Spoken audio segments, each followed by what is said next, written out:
पतोहिया अरे पतोहिया अरे कहा वाली रे मोबाइल सटा के अरे हाय देख घर के सारा काम जहाँ तहाँ बिखरल बा और तू फोन पर बतियावत तलू मोबाइल सटा के। बाबूजी हमके बोला तो मैं कुल घर कमाओ हम ही ना करते नहीं आप तनी बूढ़ी गंगा जी में से काम कर ले जे काम करे नहीं तो बाबूजी हमरा का तनी बाबूजी के खाना देबो पक्कर कोइले बानी।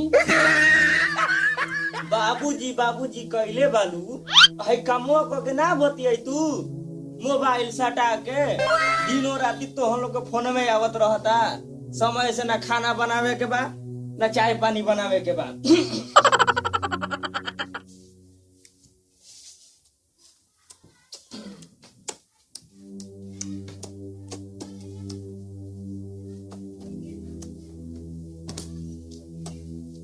खाना ले आवा जल्दी भूख लागल बा पेट कलकला था तो हम लोग के बुझाते नहीं के 12 बजे टाइम भूखल खबर दिखावत तो खाना बना।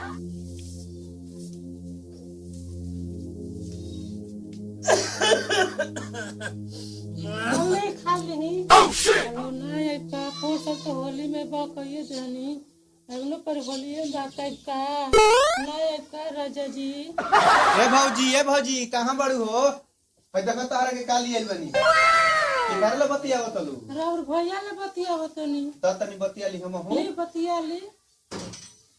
हां भैया प्रणाम। प्रणाम प्रणाम का हाल बा ठीक बड़ा न? हां ठीक बानी तू ठीक बड़ा न? हाँ सब ठीक बाटे। हाँ बबुआ सब ठीक बाटे कह घर के समाचार सब ठीक बा बाबूजी के तबीयत खराब चलता तनी। अच्छा ठीक बा घर परिवार कुल बढ़िया से देखत रही हो और बाबूजी और भाभी के तनी ख्याल रखी हो। ठीक बा तो ठीक बा हम फोन रख तनी। ठीक बा तब रख। हां देवर जी का ले करबन तनी हमरो के देखई तो देखो आई तारा खातिर पिचकारी ली आइल बनी ये का जी मशीनगंज पिचकारी हो एकर नाम धइले बनी हम बा ई काहे ढकल तलू हो काम कर लो तो मजाक करो तो बनी बार मजाक ना करी त का करी खोली एक बता जान तलू मशीनगंज ह ई ढोढ़ी रंगे वाला ह देख ए पतोहिया अरे अटकल बारे तनी पानी लिया रे। का जमाना आ गइल बा भैया लोग काशी बिना काशी से एकदम तबीयत खराब हो गइल बा खा भी नहीं गइल समय से खाना नहीं खेदे बुढ़िया रही तो है सब ना सहे के पड़ी ई जमाने पतो है आइल बिया कि खाली मोबाइले पर बिजी रहतिया मोबाइल सटा के। ले बाबूजी पानी पकड़ कर हम बूढ़ी से कम मानी ना हमरा के बोलत नहीं।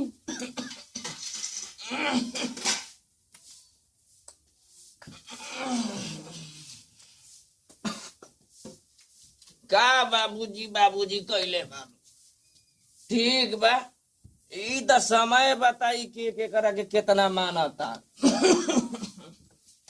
अरे गाड़ी वाहिल मर बुनी पर के कुल मार छटका हर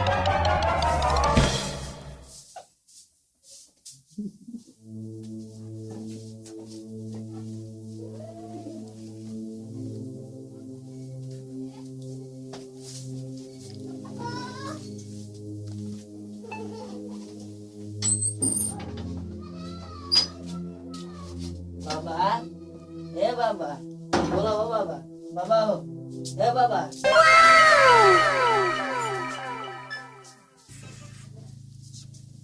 माई रे माई बाबा बोलत माई खान का रे बाबू का हो बाबा के रे बाबू देखी तो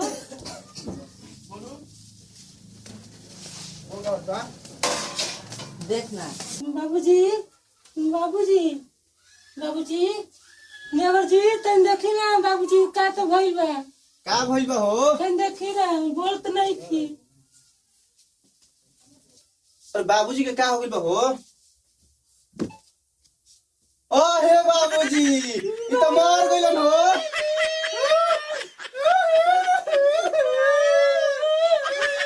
ई त मार गइलन अरे बाबूजी के का खिया देले हई रे कि मर गइलन हे बाबूजी आ बाबूजी बाबूजी कैसे मर गइल हो बाबूजी?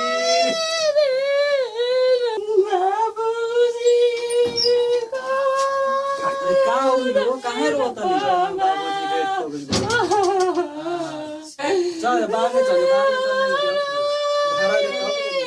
चलो ठीक बा आंगना में निकाला जा ना दुनार पर बाहर ले चला जा इनके अब चलो ठीक बा तब धरा जा ले चलो जा। चलो चलो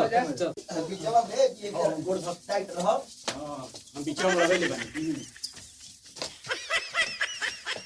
रे लइका आई टंगरिया नहीं निकला था देवलिया छोट पड़त दोरिया। मम्मी रुक अब राम हो जाए बार छाड़ देता हूं। रुक बाबू द्वार फूटे के ना चाहिए हम आवत हूं टांगी लेके। ले बाबू बाबा का टांग काट दे।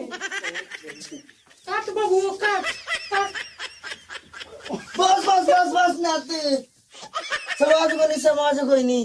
हे भगवान हई हमारे घर द्वार बनावल हमारे घर द्वार पर राज करत तरसन साला कहि के कुल मैं राज करत तरसन हमारे टांग काटे आगुल यही पर कहत कि बाबूजी हमरा रउआ के ज्यादा प्यार दुलार करिला समय से खाना पानी देहिला इहे है दुलार प्यार करत लू हैं।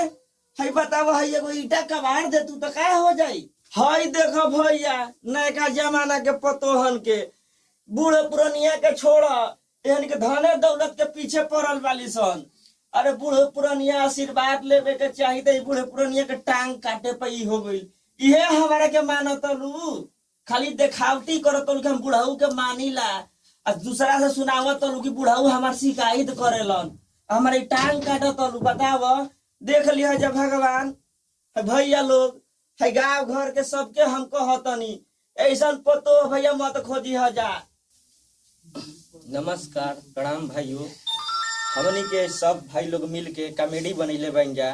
ई कॉमेडी में आजकल के पतोहन के बारे पर कुछ दिखावल गइल ह और जवन भी परिवार से गलती होखल हो ओकरा के क्षमा करब जा। हमनी के बेल आइकन दबाइब जा लाइक सब्सक्राइब करी जा लेकिन ओकरा से पहले भैया वीडियो के पूरा देखब जा। एकरा बाद हमनी के कमेंट करके लाइक करके हमनी के मनोबल बढ़ाई जा ताकि हमनी के कैसन उद्देश्य लागल ताकि फिर अगला वीडियो में हमनी के ऐसे बनावल जी।